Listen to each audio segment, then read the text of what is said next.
దుఃఖదాయిని కాస్త వరప్రదాయని అవుద్ది సరిగ్గా సద్వినియోగం చేసుకోగలిగితే.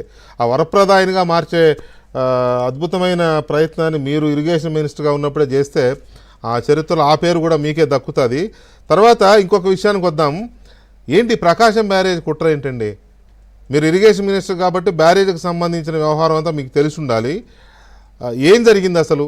నిజంగానే వాటి ఆ గేట్లని పిల్లర్లని ఢీ కొట్టించింది డ్యామేజ్ చేయడానికేనా బ్యారేజ్ని?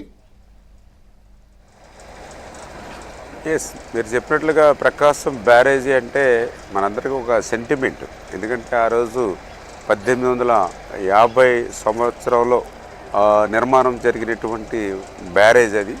తర్వాత 100 సంవత్సరాలకి అది వరదకి దెబ్బతింటే మళ్ళీ మన ఆంధ్రప్రదేశ్ ప్రభుత్వం దాన్ని మళ్ళీ బ్యారేజీ నిర్మాణం చేసి దానికి మన టంగుటూరి ప్రకాశం పంతులు గారు ప్రకాశం బ్యారేజీగా మనం పెట్టుకున్నాం.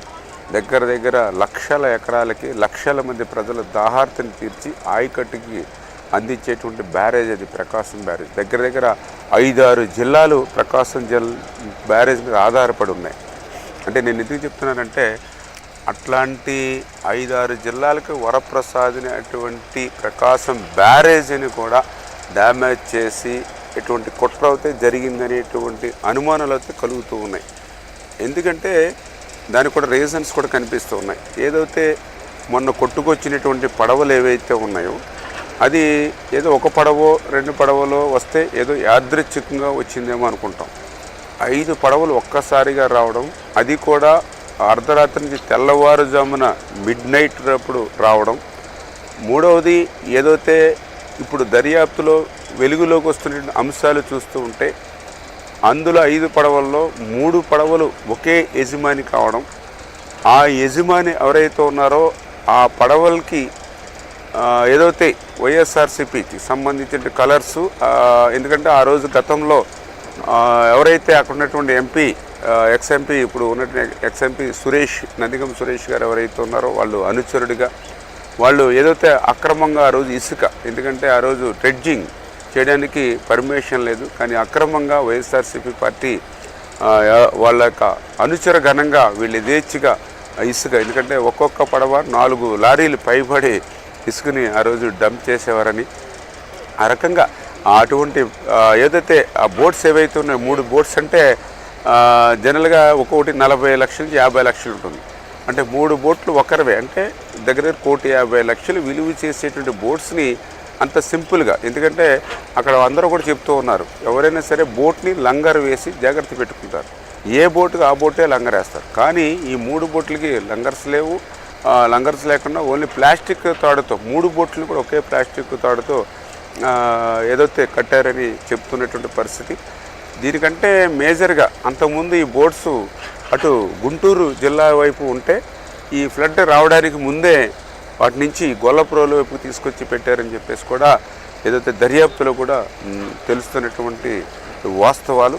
అంటే ఇంత విలువైనటువంటి బోట్స్ని ఆ ఫ్లడ్కి ముందే తీసుకొచ్చి ఇక్కడ రావడం, లంగర్ లేకుండా ఏదో ప్లాస్టిక్ తాడుతో వీళ్ళు కట్టి ఉండడం, ఖచ్చితంగా ఇదంతా ఒక కుట్ర జరిగి ఉండొచ్చు అనేటువంటి ఒక ఆలోచన. ఎందుకంటే ఏదైతే వైఎస్ఆర్సీపీ ప్రభుత్వం, ఎందుకంటే వాళ్ళకి వైనాట్ 175 వైనాట్ 175 అనేటువంటి మైండ్లో ఉండి ఎన్నికల తర్వాత మరి ఏదైతే ఇక ప్రజాప్రభుత్వం ఏదైతే ఉందో, ఎన్డీఏ ప్రభుత్వం ఏదైతే ఉందో దాని మీద నిత్యం ఏదో ఒక రకమైనటువంటి బురద చల్లాలనేటువంటి ఆలోచనతో.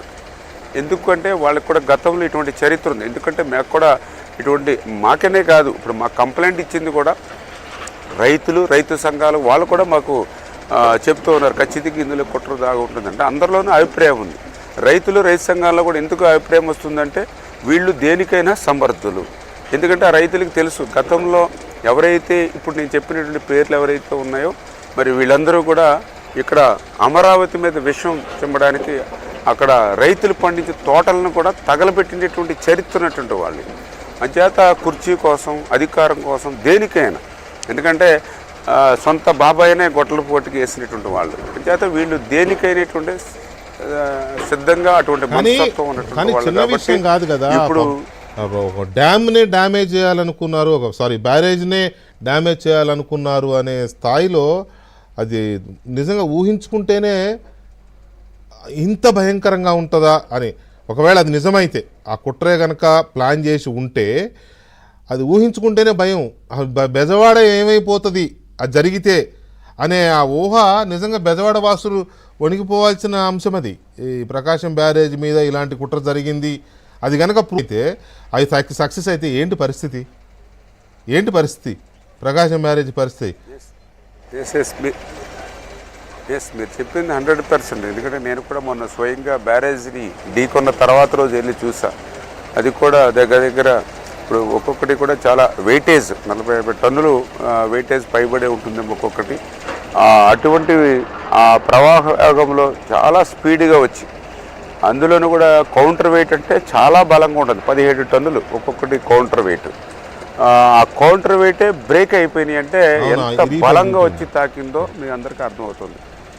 అదృష్టం కౌంటర్ వెయిట్లు రావడం. అదే ఏదైతే గేట్లకి తగిలినా మళ్ళీ ఆ గేట్లు మళ్ళీ మనం ఏర్పాటు చేసుకోవాలంటే ఈ ఫ్లోలో మనం సాధ్యమయ్యేది కాదు. ఇంకా బ్యారేజీ మొత్తం మళ్ళీ ఈ సీజన్ అంతా పోయేటువంటి పరిస్థితి. అదేవిధంగా ఏదైతే ఆ యొక్క బ్యారేజీ ఈ సివిల్ వర్క్స్కి తగిలి ఉంటే ఇంకా మొత్తం బ్యారేజీ కొట్టు పరిస్థితి. ఒక బెజవాడనే కాదు, ఆ ప్రకాశం బ్యారేజీ ఎఫెక్ట్ అవుతే మొత్తం కృష్ణా జిల్లా కిందంతా కూడా తుడిచిపెట్టి వాషౌట్ కదా, వాషౌట్. మళ్ళీ ఇది వరకు దివిసీమ ఉప్పెన్న మించి, ఎందుకంటే 11,40,000 హైయెస్ట్. ఇందాక కూడా ఇప్పుడు అంత హైలో వచ్చినప్పుడే పడవలు వచ్చినాయి.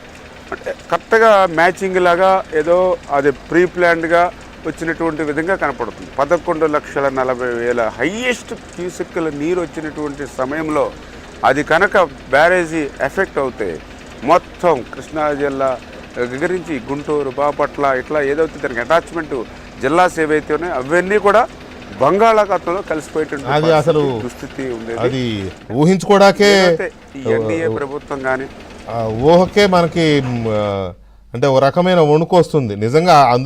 నిజంగా కుట్రే కనుక చేసి ఉంటే, నాకు తెలియదు, మీరు అనుమానిస్తున్నట్టుగా కుట్రే కనుక చేసి ఉంటే అది ఆ రోజు ఆ కుట్ర అనుకున్నట్టుగా జరిగి ఉంటే ఒకవేళ అది తలుచుకుంటేనే భయం వేస్తుంది. ఎనీవే రామనాయుడు గారు, ఫైనల్గా ఇప్పుడు ఏంటి పరిస్థితి? ఏమన్నా మళ్ళీ వర్ష సూచన కానీ ఫ్లడ్ కానీ వచ్చే సూచన ఏమైనా ఉందా? ఫైనల్గా ఒక మాట చెప్పండి. అంటే ఏదైతే ఇప్పుడు మనం సైక్లోన్ ఎఫెక్ట్ కొంత రైన్స్ కొంచెం నార్త్లో బాగా ఎక్కువగా ఉంది. అంచేత అక్కడ కూడా ఇప్పుడు ఎక్కడికక్కడ ప్రికాషన్ తీసుకుంటూ ఉన్నాం. పర్టికులర్గా శ్రీకాకుళం, విజయనగరం, విశాఖపట్నం.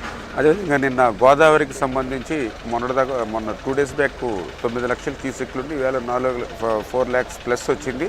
కానీ నిన్న రాత్రి క్యాచ్మెంట్ ఏరియాలో చాలా ఎక్కువగా, అంటే దగ్గర 95 TMCs దాకా రెయిన్ఫాల్ పడింది అంటున్నారు. అంటే రేపు సాయంత్రానికి ఒక 10 లక్షల వరకు క్యూసెక్కుల వరకు కూడా రేపు గోదావరికి రావచ్చు అంటూ ఉన్నారు. కాకపోతే గోదావరికి మా ప్రజలకు అయితే మాకు కొంత అలవాటే, ఎందుకంటే ఫ్లడ్ ఎవ్రీ ఇయర్ని మేము ఫేస్ చేస్తూ ఉంటాం. ఎందుకంటే గోదావరి డాక్టర్ అయితే మీరు కాంపౌండర్, 1 month బ్యాక్ డాక్టర్ కంటే మీకే ఎక్కువ ఎక్స్పీరియన్స్ ఉంటుంది బాగా. ఎందుకంటే మొన్న లాస్ట్ మంత్ కూడా మేము 14 లక్షల వరకు కూడా ఆల్రెడీ మేము ఫ్లడ్ని చవి చూసినటువంటి పరిస్థితి. మొన్న 2020లో అయితే 23 లక్షలు చూసినటువంటి పరిస్థితి. అంచేత ప్రజెంట్ ఆ 10 లక్షలు రేపు వస్తుందని చెప్తూ ఉన్నారు ధవళేశ్వరంకి. అదేదైతే 11 లక్షలకు వస్తే మనకి ఫస్ట్ వార్నింగ్ ఉంటుంది. అంచేత ఆ ప్రికాషన్స్ కూడా ఏదైతే లంకలు కానీ పొలం ప్రాంతాలు కానీ ఏవైతే ఉంటాయో వాళ్ళందరూ కూడా ప్రికాషన్స్ తీసుకుంటూ ఉంటాం. అదేవిధంగా ఏదైతే ఇప్పుడు మేజర్గా ఏలేరు రిజర్వాయర్, మన పవన్ కళ్యాణ్ గారు కాన్స్టిట్యున్సీ పిఠాపురం, ఆ ఏలేరు రిజర్వాయరు కొంత లోకల్ క్యాచ్మెంట్ నుంచి ఎక్కువ వాటర్ రావడంతో దాన్ని కిందకి రిలీజ్ చేస్తా ఉన్నాం. దానివల్ల కొద్దిగా పిఠాపురం రోడ్లు, అదేవిధంగా గొల్లప్రోలు మండలం కొద్దిగా ఎఫెక్ట్ అవుతున్నాయి అగ్రికల్చర్. అదిని పవన్ కళ్యాణ్ గారు కూడా స్వయంగా వెళ్ళి అక్కడ ప్రజలకి వాళ్ళకి కూడా వాళ్ళకి కావాల్సిన సహాయ కార్యక్రమాలు కానీ, అదేవిధంగా కలెక్టరేట్ నుంచి కూడా, కాకినాడ నుంచి కూడా ఆయన కూడా మానిటరింగ్ చేస్తూ ఉన్నారు. అదేవిధంగా ఇంకా ఇతరత్ర ఎక్కడైతే ఎఫెక్ట్ ఉందో అవన్నీ కూడా చూస్తూ, మేజర్గా విజయవాడకు సంబంధించి కూడా ఇప్పుడిప్పుడే సాధారణ పరిస్థితులు నెలకొల్పుతూ ఉన్నారు. ఏదైతే ఈ వాటర్ కూడా ఏదైతే అయిపోయిందో ఆ వాటర్ అంతా కూడా బయటికి పోయింది. ఎప్పుడైతే మన బండ్స్ని ఇక్కడ అరెస్ట్ చేసామో ఆటోమేటిక్గా ఈ 2-3 డేస్లో నా కళ్ళెదరే నేను ఇక్కడ బండ్స్ని క్లోజ్ చేసాం. విత్ ఇన్ 2-3 అవర్స్లోనే ఇక్కడ మునిగిపోయినటువంటి రోడ్లు కానీ మొక్కలు కానీ పొలాలు కానీ కనపడిన పరిస్థితి. ఇప్పుడు చాలా వరకు విజయవాడ క్లియర్ అయిపోయింది. ఇంకెక్కడైనా మిగిలిన వాటర్ అది డ్రైన్స్ ద్వారా పోవాలి. ప్రతి ఇండ్లు కూడా చంద్రబాబు నాయుడు గారే ఫైర్ ఇంజిన్లు పెట్టుకుని రోడ్లు షాపులు అన్నీ వాష్ చేసి వాళ్ళకి అన్ని రకాల సహాయ కార్యక్రమాలన్నీ కూడా అందజేస్తూ ఉన్నారు. ఇట్లా ఎప్పటికప్పుడు ప్రికాషన్ తీసుకుంటూ అలర్ట్గా ఉంటూ చేస్తాను. ఇప్పుడు కూడా మళ్ళీ మేము మా డిపార్ట్మెంట్కి సంబంధించి కూడా ఇప్పుడు రివ్యూ పెట్టుకుని అలర్ట్గా ఏదైతే ఇటువంటి ఇప్పుడు నేను ఇందాక ఏలేరు రిజర్వాయర్ ఏది చెప్పానో అట్లా కొన్ని తమ్మిలేరు ఎర్రకాలువ అంటే ఇట్లాంటి ఫ్లాష్ ఫ్లడ్ వచ్చేటివి ఏవైతే ఉన్నాయో అవన్నీ కూడా ఐడెంటిఫై చేసుకున్నాం. వాటిని ఎక్కువ కూడా రెగ్యులర్ మానిటరింగ్ చేసుకుంటూ పనిచేస్తున్నాం. ఎందుకంటే మేము గత ప్రభుత్వంలా కాదు. ఏదైతే గతంలో మీకు అందరికీ తెలుసు అన్నమయ్య ప్రాజెక్టు కొట్టుకుపోతే ఆ రోజు జగన్మోహన్ రెడ్డి ముఖ్యమంత్రిగా ఉండి ఒక్క అడుగు పెట్టలా. ఎందుకంటే ఆ రోజు అన్నమయ్య ప్రాజెక్టు కొట్టుకుపోయి 3-4 ఊర్లు తుడిచిపెట్టుకుపోయి 36 మంది చనిపోతే కనీసం అడుగుపెట్టి పలకరించాలి ఆ రోజు. కానీ మా ప్రభుత్వం అట్లా కాదు. చంద్రబాబు నాయుడు గారు ఈవేళ 8 రోజుల నుంచి కలెక్టరేట్లో ఉండి బస్సులో ఉండి ఎవ్రీడే ఈవేళ ఐఏఎస్ ఆఫీసర్ని మంత్రుల్ని ఎమ్మెల్యేలని అందరినీ బాధ్యతలు చేసి పనిచేస్తూ ఉన్నారు. దయవుంచి మీ ద్వారా కూడా ప్రజలు గమనించుకోవాలని అడుగుతూ ఉన్నా. వాళ్ళు ఆ రోజు పనిచేయడం కాకుండా ఈరోజు పనిచేసే ప్రభుత్వం మీద కూడా బురద వెళ్తూ ఉన్నారు. అటువంటి వ్యక్తులు రాజకీయాల్లో ఉండడానికి అనర్హులు. ప్రజాస్వామ్యంలో అటువంటి వ్యక్తులు